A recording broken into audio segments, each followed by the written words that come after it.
Bonjour mes amis, aujourd'hui nous allons parler du crash du Boeing 747 d'El Al sur Amsterdam. C'était le 4 octobre 1992 et c'est un crash qui avait choqué le monde et les Pays-Bas en particulier parce qu'un immeuble avait fini éventré. Alors que s'est-il passé ? Et il faut savoir que le Boeing 747, pratiquement depuis ses débuts, a eu beaucoup de problèmes structuraux. C'était un avion énorme qui poussait la technologie, qui poussait l'ingénierie à ses extrêmes. Et donc régulièrement, durant son exploitation, il a eu des soucis. En particulier, le souci pertinent pour le problème de ce jour-là, c'était un souci avec le point d'attache des moteurs. Alors les moteurs du 747, il en a 4, je vous montre cette maquette. 1, 2, 3, 4, numérotés dans cet ordre. Et puis, chacun de ces moteurs est attaché à la cellule de l'avion par 4 points d'attache. Alors, il y a un point à l'avant, il y a un point à l'arrière, n'est-ce pas? Si on regarde sur le pylône, vous avez un point d'attache à l'avant et à l'arrière, et vous avez 2 au milieu.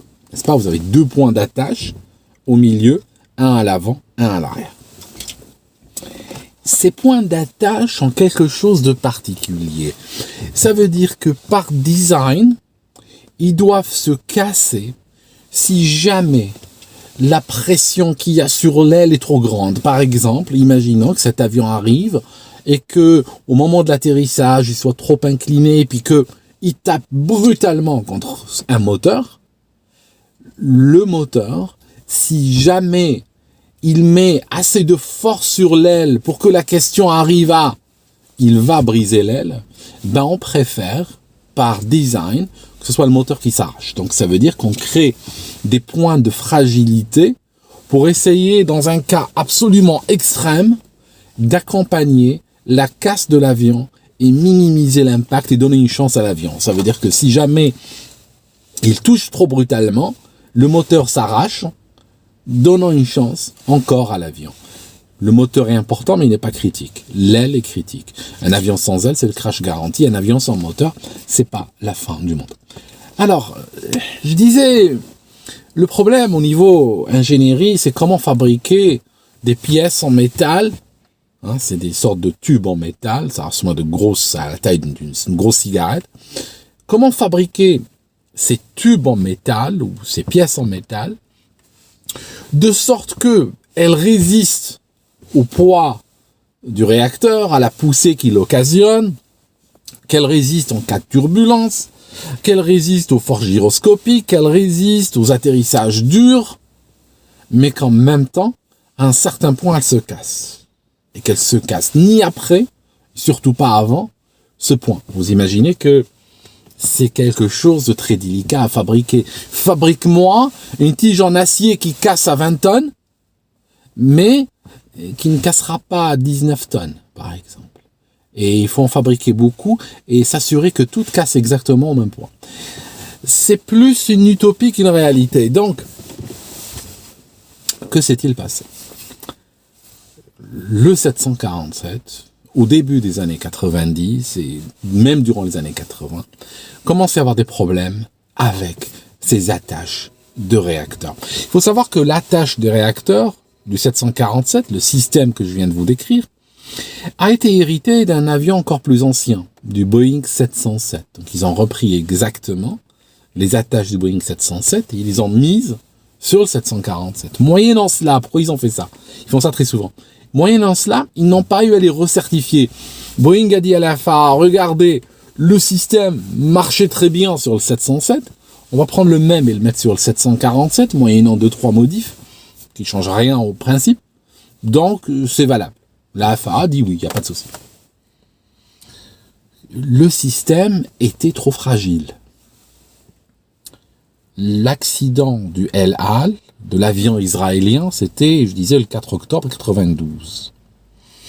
Si on revient quelques mois en arrière, on revient au 29 décembre 91, il y eut un crash, le Air China 358, un Boeing 747.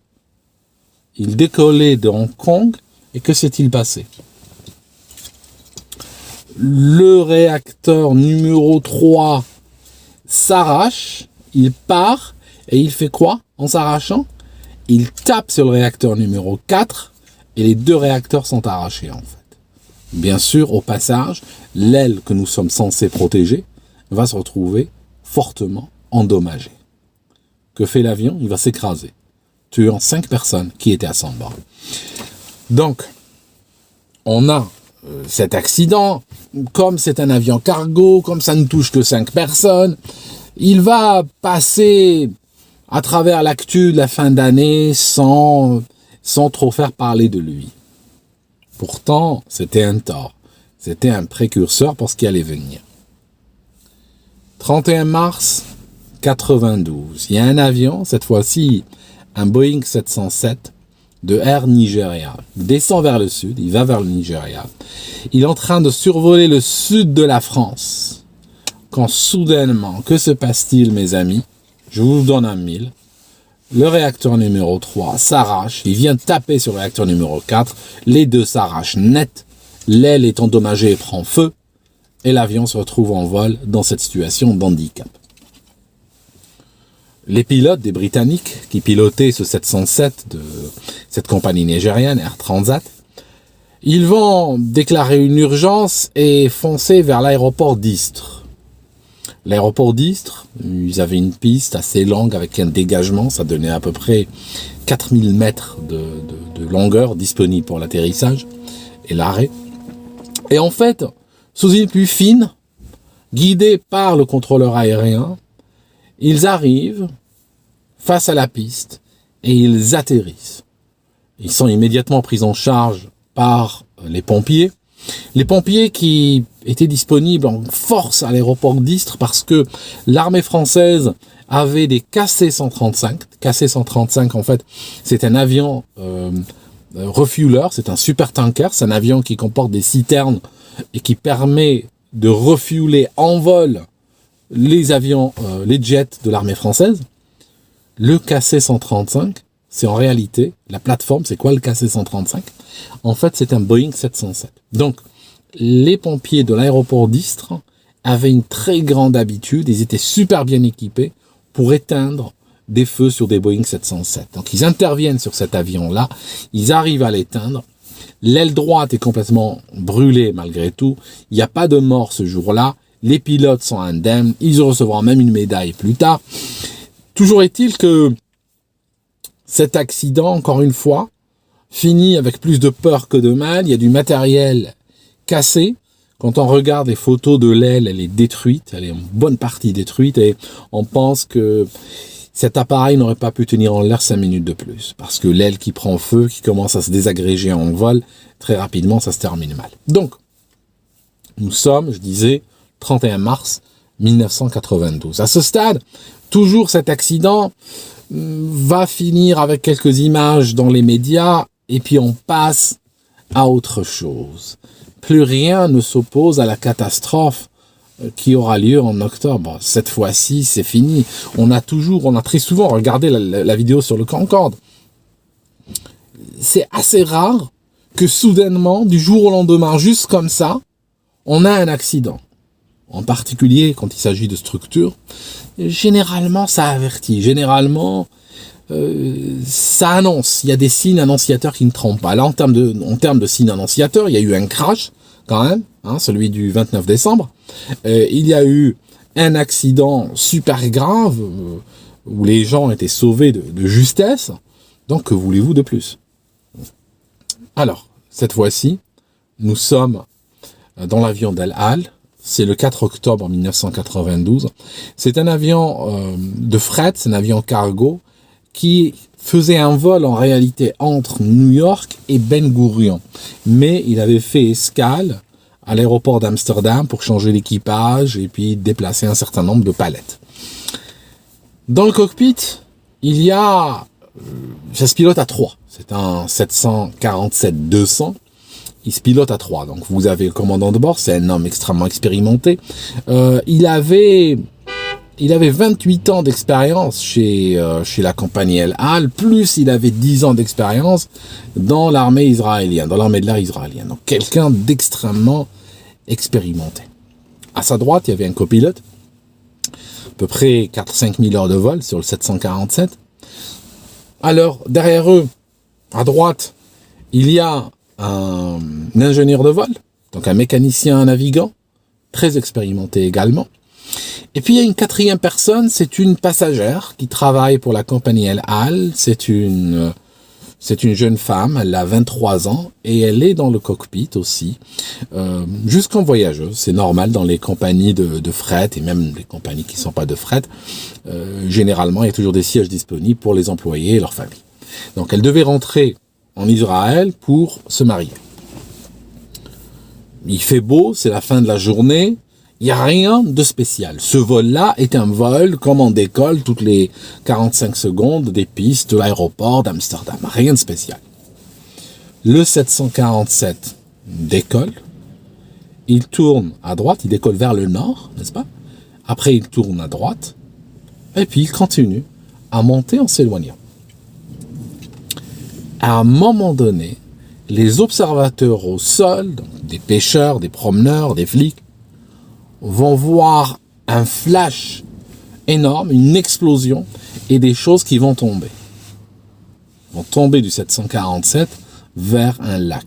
En fait, ce qui tomba dans le lac, ce fut le réacteur numéro 3, le réacteur numéro 4, plus une dizaine de mètres de métal arraché à l'avant de l'aile. Alors, on sait maintenant la cinématique de cette casse. En fait, il y a 4 connecteurs. Alors les connecteurs du milieu, normalement, sont un peu plus solides que le connecteur avant et arrière. Alors normalement, dans une logique de casse, si un réacteur devait s'arracher, ce qui se passe, c'est que les connecteurs avant et arrière sautent en premier, laissant la possibilité du réacteur de basculer.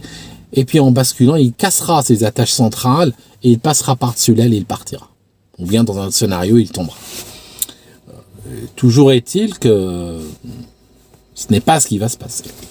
Ce qui va se passer, c'est que vu la fragilité, il y a une fatigue de métal au niveau des attaches. La FAA avait demandé leur inspection, mais ces inspections ne semblaient pas porter leurs fruits. En tout cas, on n'aurait pas eu cette tragédie si ces inspections avaient marché. Et en fait, que se passe-t-il? Au milieu, il y a l'une des attaches, celle qui est en fait à droite, va se casser. Le réacteur, pendant quelques instants, est attaché que par 3 points. Il va faire quoi? Il va commencer à pivoter, n'est-ce pas? Le réacteur va pivoter à droite, il cassera le reste des attaches, il tapera sur le réacteur numéro 4, qu'il arrachera avec lui, et les deux basculeront par-dessus l'aile et tomberont donc dans le lac. Alors, bien sûr, au passage, ils endommagent l'aile sur une dizaine de mètres. Les pilotes, eux, ne voient pas cela. Ne voient pas ce que je suis en train de vous raconter. Eux, ce qu'ils voient, c'est tout simplement, ils entendent une explosion, l'avion part de côté, les aiguilles, les indicateurs liés au moteur droit s'arrêtent, et que pensent ces pilotes dans leur tête? Est-ce qu'ils pensent à un missile?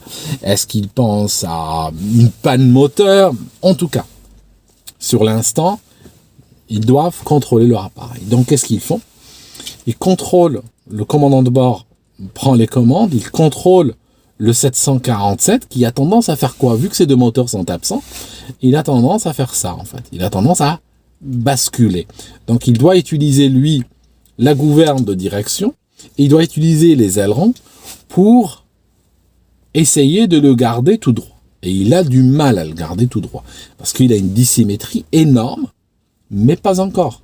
Il a une dissymétrie, donc il y a 2 moteurs qui poussent et les autres sont inexistants, mais en plus, il a autre chose. Il a, au niveau de profondeur, la gouverne de profondeur du 747 est divisée en fait en 4. Il y a 4 gouvernes de profondeur. La gouverne de profondeur à droite, ici, celle-ci, elle n'est plus active, elle marche plus. Celle-ci à l'intérieur à droite marche. la gouverne intérieure gauche ne marche pas. D'accord? Non, elle marche l'intérieur gauche. C'est l'extérieur gauche qui ne marche pas. Donc en fait, il perd la moitié des gouvernes de profondeur. Il perd l'extérieur droite et l'intérieur gauche. Donc il a en profondeur qu'une moitié de contrôle. Au niveau de la gouverne de direction, pour une raison qui n'a jamais pu être élucidée, la gouverne de direction inférieure, il en a deux, en fait elle est coupée en deux. La gouverne de direction inférieure a tendance à ne pas se débattre aussi loin qu'elle devrait. Au niveau des ailes, il perd les becs de bord d'attaque ici parce qu'ils sont arrachés, ils n'existent pas. Mais il va perdre les ailerons externes. Il a des ailerons internes et des ailerons externes. Sur chaque aile, le 747 a un aileron vers l'extérieur et un aileron à l'intérieur. Il va perdre les ailerons extérieurs. Il va perdre une bonne partie des spoilers, des aérofreins qu'il a sur la surface supérieure de l'aile et qui aident au virage. Pourquoi il perd tout ça? Tout simplement parce qu'il y a deux circuits hydrauliques qui partent. Il y a les deux circuits hydrauliques qui sont alimentés par ces deux moteurs qui n'existent plus. Donc ils partent, ce qui fait que il se retrouve avec un avion handicapé, dissymétrique, mais en même temps qui ne répond pas complètement aux commandes. Alors, que se passe-t-il? Les gens vont téléphoner, la police va téléphoner au contrôleur aérien pour lui dire oui, on a vu un avion, on a vu des choses tomber, est-ce que vous savez? Ils disent oui, les contrôleurs disent oui, on s'en occupe, c'est bon, on sait, il y a un avion, il est en détresse, on sait.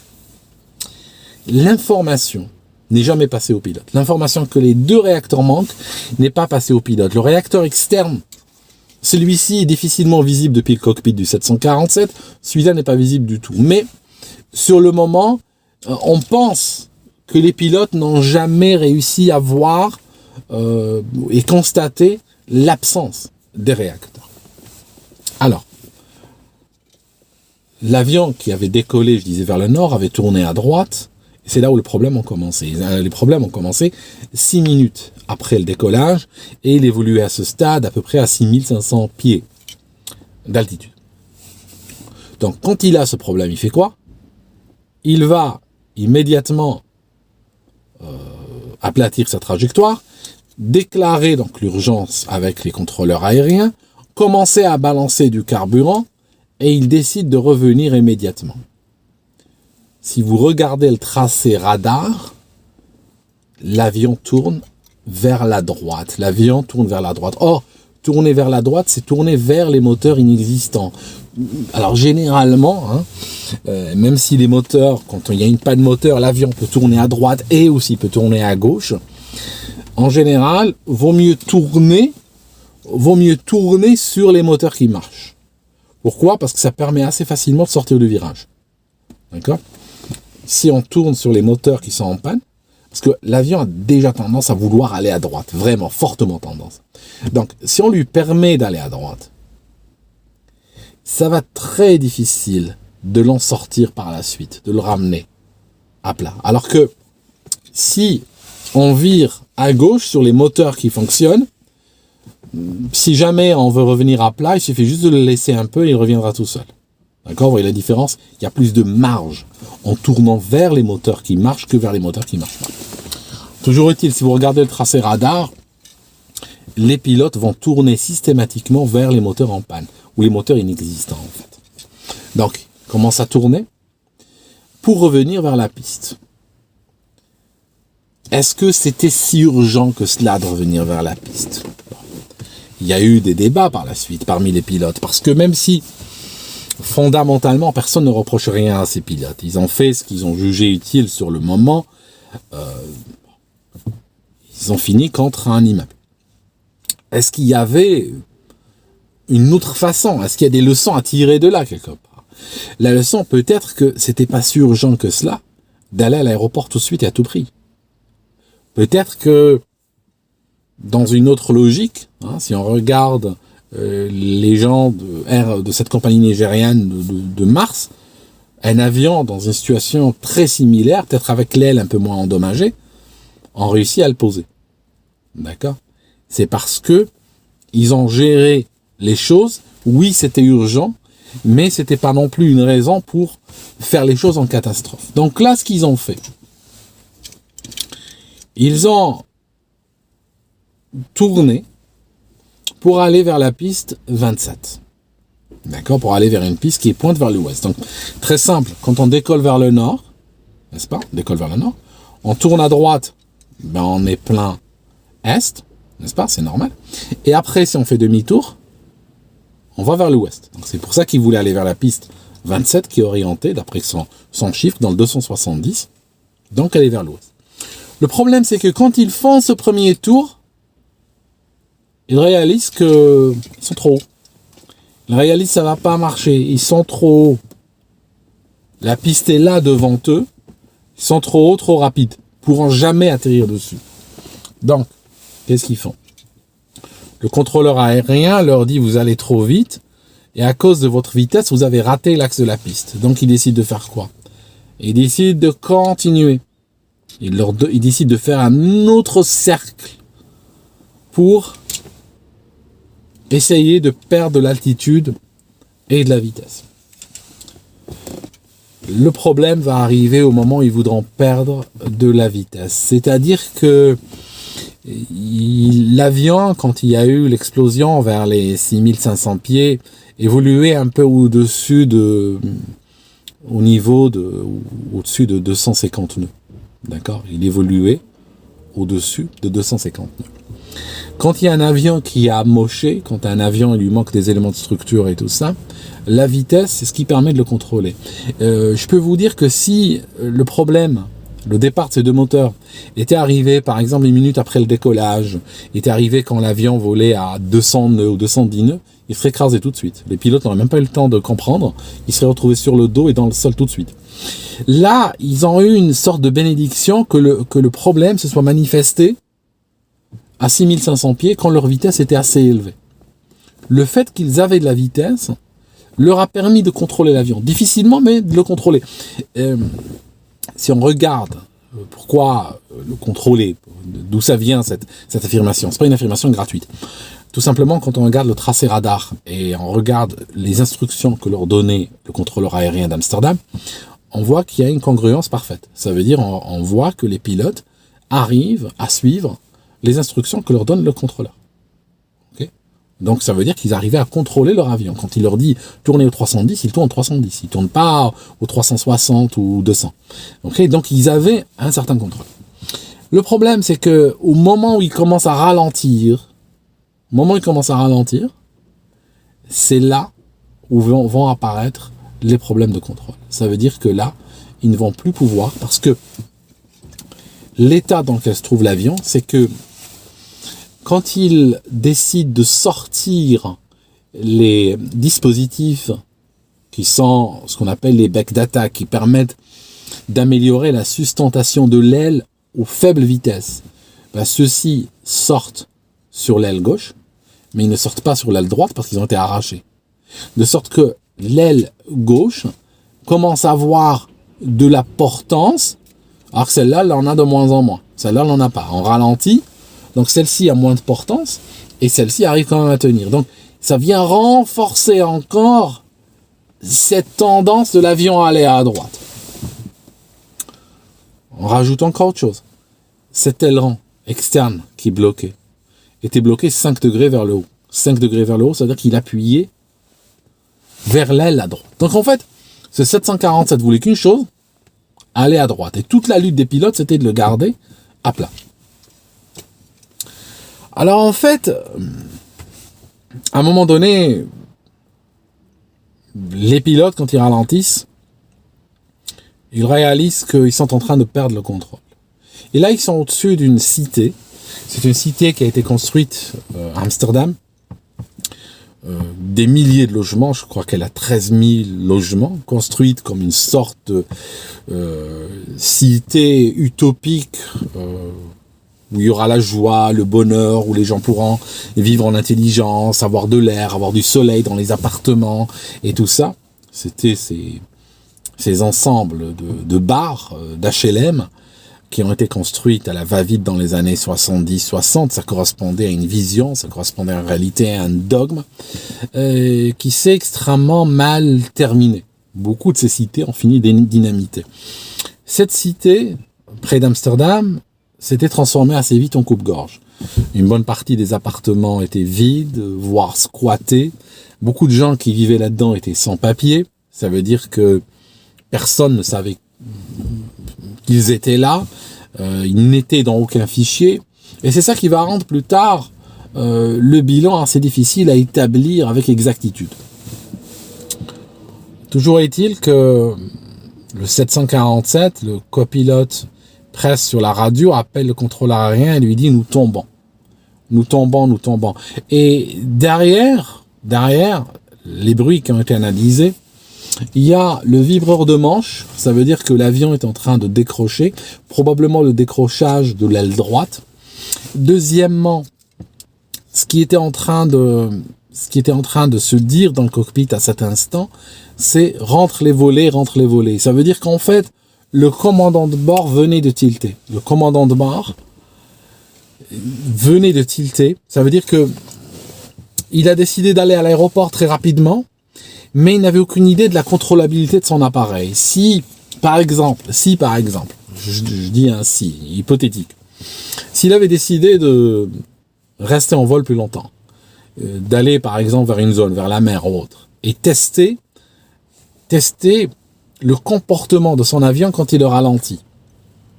Il aurait pu voir que effectivement en dessous d'une certaine vitesse, il a tendance à le perdre, et qu'au-dessus d'une certaine vitesse, il a tendance à le garder le contrôle. Ça veut dire qu'en réalité, il aurait pu finir par découvrir que à 260 nœuds, cet avion était pilotable. Bon, maintenant en atterrissage en 747 à 260 nœuds, est-ce qu'ils auraient pu l'arrêter avant la fin de la piste? C'est pas dit. Ça serait peut-être terminé mal également. Toujours est-il que des fois, on peut reprocher à des pilotes de faire le contraire. Vous regardez l'Alaska Airlines, qui s'est écrasé parce que le pilote, au lieu d'atterrir, commençait à tester. Bon, on lui a reproché de tester. Vous comprenez? C'est ça toujours le problème avec les pilotes, c'est que ils sont toujours jugés a posteriori. Et sur le moment, ils ont qu'un seul shot, ils ont qu'un seul coup. Hein, ils peuvent pas tester 10 fois. Ils ont une situation et ils peuvent tester une seule fois. S'ils trouvent la bonne solution, ils atterrissent. Si c'est la mauvaise solution, ils meurent. D'accord? Alors, je disais que le pilote, le commandant de bord, disait au copilote justement, rentre les volets, rentre les volets. Ça veut dire qu'il a compris que le ralentissement de l'avion et la sortie des volets occasionnait, donc la sortie dissymétrique des volets, c'est-à-dire que déjà on a une poussée dissymétrique. Rajoutez à cela des volets dissymétriques, et à ce moment-là, c'est foutu. À ce moment-là, il n'y a pas moyen de tenir en l'air. Et donc, l'appareil s'est incliné à 90 degrés, et il est tombé en frappant une barre HLM. Il éventre littéralement la barre HLM de part en part. Le même accident aurait eu lieu à New York, comme tous les gens qui étudient la physique savent. Les ailes du 747 seraient repliées en arrière, n'est-ce pas, au moment de l'impact, parce que les lois à New York sont inversées. Et puis l'avion aurait fait un joli cercle comme ça dans la barre HLM. À Amsterdam, malheureusement, c'est la physique classique, c'est pas la physique américaine qui marche. La physique américaine, c'est un mélange de physique et de Walt Disney, vous comprenez? Alors, je disais que l'appareil tombe sur la barre d'immeuble est éventrée, des appartements vont s'écrouler tout de suite. La barre, elle, dans son intégralité, s'écroulera pas. Il n'y a que la partie qui a été physiquement frappée qui va s'écrouler tout de suite. En tuant, on parle d'une quarantaine de morts. Pourquoi une quarantaine? Pourquoi pas un chiffre exact que personne ne sait vraiment? Vu que beaucoup de gens qui vivaient là-dedans étaient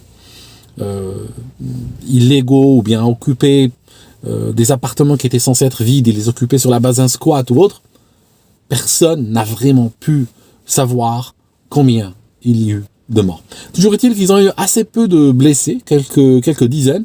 Ça veut dire que quand les pompiers sont arrivés devant la barre, tous ceux qui avaient été blessés ou étaient survivants étaient déjà dehors. Et ceux qui n'étaient pas dehors étaient morts. C'est tout. C'était aussi simple que cela. Alors, il y eut des scènes d'un côté héroïque, où il y a des gens qui enfonçaient, des habitants enfoncés vers des appartements où il y avait des habitants qui étaient, des locataires qui étaient complètement choqués, qui ne savaient pas quoi faire, qui les ont sortis, mais il y a eu également des scènes de pillage. Il y a des gens qui, lors de ce genre d'accident, convoitent le fret. Alors, dans la recherche, dans les décombres, on ne trouvera jamais le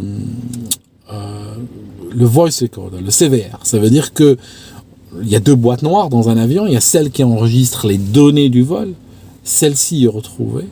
Par contre, celle qu'on retrouvera jamais, c'est l'autre. Celle qui enregistre les paroles des pilotes. C'est pour ça que quand le copilote parle à la radio, puis on entend derrière lui le commandant qui dit les volets, puis le bruit du stick shaker et tout, c'est réellement le seul élément audio qui existe dans cette affaire.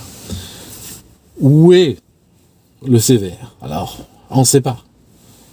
Il y a des gens qui disent qu'il a été détruit, d'autres il a été pris par des pillards, ils ne savaient pas trop ce que c'était, ils l'ont pris. D'autres disent que ça a été soupçonné que El Al ne l'a pas installé sur cet avion. Ce que El Al a nié. En tant que compagnie, pour être honnête, c'est une compagnie qui est très sûre. Ils ont eu leurs problèmes au début, mais les problèmes qu'ils ont eu au début de leur histoire n'étaient pas des problèmes de sécurité dans le sens sécurité des vols, mais plutôt des problèmes liés aux attaques terroristes et joyeuseté de ce genre. En fait, voler dans un avion avec une étoile de David sur la dérive verticale attire les problèmes. Donc ils ont eu beaucoup de soucis, détournements, explosions et tout ça. Mais en termes de sécurité, ils ont toujours été au niveau. Et là, il y a un crash avec un moteur arraché, un deuxième moteur, enfin, un 747 qui se désagage en vol, en fait, qui désagage tout seul. Je pense rétrospectivement, mais toujours rétrospectivement facile de le dire, que c'était un cas où il fallait, bien avant ce crash-là, où il fallait retirer